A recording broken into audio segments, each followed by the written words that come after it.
Olá, tudo bem? Mais uma vez compartilhando o sentimento da palavra do Senhor. A palavra que eu quero compartilhar hoje, eu creio que ela vai causar ou pode causar um grande impacto na sua vida, dependendo do seu nível de experiência cristã. Mas antes, queria te pedir, nos dê um like, inscreva no canal e compartilhe nosso canal com seus outros contatos. A pergunta é, como eu posso saber biblicamente, passo a passo, o que eu posso fazer para ser revestido pelo Espírito Santo? Para que eu seja cheio do Espírito Santo. Ou, como queira, para que eu seja batizado pelo Espírito. O que eu posso fazer biblicamente? Em outras palavras, dizer assim, o que eu posso fazer para que João, capítulo 7, versículo 37, 38, se cumpra na minha vida? Porque lá diz assim, quem tem sede, vem a mim e beba. Aquele que crê em mim, como diz as Sagradas Escrituras, do seu interior fluirão rios de águas vivas. Ou seja, se o rio de águas vivas flui do nosso interior, é porque nós estamos cheios da vida de Deus e a podemos compartilhar com as pessoas. Há muita morte nesse mundo e a vida de Deus, ela flui para restaurar, para curar, para salvar, para cumprir todo o propósito e vontade de Deus. Então, o que eu posso fazer para ser revestido? Lembrando que esse texto de João, capítulo 7, aquela época era a festa do tabernáculo. E eles tinham, os sacerdotes tinham um procedimento que eles lavavam as escadarias com jarros de águas que eles pegavam no tanque de Siloé, tipificando o rio de águas vivas que iria fluir do templo de Salomão, como está lá em Ezequiel, Lá em Ezequiel fala que do rio do templo flui um rio de águas vivas. Então a pergunta é, você é o templo do Espírito hoje, de acordo com 1 Coríntios 3,16, vós sois o templo. A pergunta que tem que fazer é, o rio de águas vivas está fluindo através de você? Porque aquele que crê no Senhor, como diz as Sagradas Escrituras, do seu interior fluirão rios de águas vivas. Então eu quero mostrar aqui bem rapidamente como fazer para essas águas fluir. Então abra sua Bíblia em Ezequiel capítulo 47. Isso mesmo, Ezequiel 47.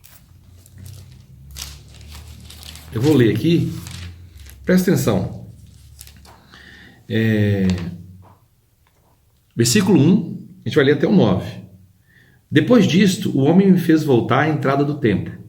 E eis que saíam águas de debaixo do limiar do templo, para o oriente, porque a face da casa dava para o oriente. E as águas vinham de baixo, do lado direito da casa, do lado sul do altar. Ele me levou pela porta do norte e me fez dar uma volta por fora, até a porta exterior, que olhava para o oriente. E eis que corriam águas do lado direito. Saiu aquele homem para o oriente, tendo na mão um cordel de medir. Veja bem, isso é importante. Aquele homem tinha um cordel de medir. Mediu 1000 côvados e me fez passar pelas águas, águas que me davam pelo tornozelo. Mediu mais 1000 e me fez passar pelas águas, águas que me davam pelos joelhos. Mediu mais 1000 e me fez passar pelas águas, águas que me davam pelos lombos. Mediu ainda outros 1000 e já era um rio que eu não podia atravessar. Então, veja bem, se você observar o texto de Ezequiel, capítulo 47, você vai ver que quanto mais esse homem mede, mais as águas aumentam. Primeiro ele mediu, as águas deram até o tornozelo. Depois ele mediu mais, as águas deram até os joelhos. Mediu mais, essas águas deram até os lombos. Depois se tornou um rio. Isso faz lembrar de João 7,38. Aquele que crê em mim, como diz as Sagradas Escrituras, do seu interior fluirão rios de águas vivas. Então a pergunta é, o que significa medir? Porque quando mede aqui, as águas aumentam. Então, o que significa medir? A própria Bíblia vai responder o significado de medir. Capítulo de número 42, o verso de número 20 do livro de Ezequiel, você vai encontrar assim. Mediu pelos 4 lados, havia um muro em redor, de 500 canas de comprimento e 500 de largura, para fazer separação entre o santo e o profano. Mediu para quê? Para separar o santo do profano.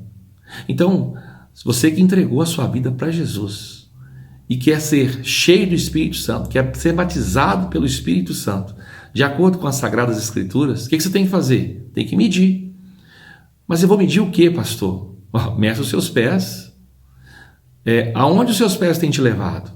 Os lugares que você está. Porque medir é separar o santo do profano. Ou seja, o santo é aquilo que pertence a Deus e agrada a Deus. Profano é aquilo que contamina, é aquilo que esfria, é que rouba a nossa energia espiritual, vamos dizer assim. Mas aí, se você medir os pés, o que vai acontecer? Bom, vai ter mais águas fluindo na sua vida. Mas aí você precisa medir o quê? Os olhos. O que seus olhos têm contemplado? A internet? Pornografia? Talvez você tenha contemplado a roupa curta de uma mulher no culto. Se você não medir os seus olhos, as águas do Espírito não podem fluir para os seus olhos. A sua boca, o que sua boca tem falado? Palavras que edificam, que agradam a Deus. Se você medir a sua boca, as águas vão fluir para a sua boca. E os seus ouvidos já foram medidos? Medir o ouvido significa que o seu ouvido não vai ser uma lata de lixo para ficar ouvindo tudo que não edifica, fofoca, pessoas que falam mal da vida de outras pessoas.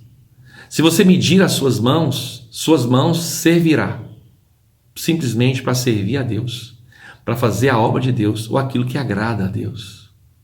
Se você medir o seu ventre, significa que o seu prazer vai ser fazer a vontade de Deus.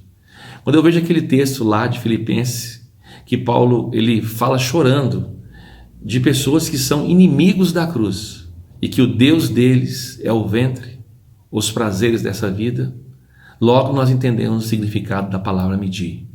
Então muitas pessoas querem ser cheias do Espírito Santo, querem ser batizadas com o Espírito Santo, mas não se medem, porque medir é separar o santo do profano. Meça os seus pensamentos. Filipenses 4:8, tudo que é santo, tudo que é agradável, tudo que é de boa fama, se há algum louvor, se há verdade, seja isso que ocupais o vosso pensar. Então, o segredo é simples, é medir, ou seja, se consagre a Deus. Muitas pessoas se consagram para ser pastor, muitas pessoas se consagram para ser diáconos, para ser evangelistas, para ser professores da escola bíblica, mas existe uma consagração que é maior do que todas essas. É se consagrar à vontade de Deus. Se você se consagrar à vontade de Deus, você vai estar disposto para fazer tanto muito como pouco, para ficar parado ou como fazer grandes atividades.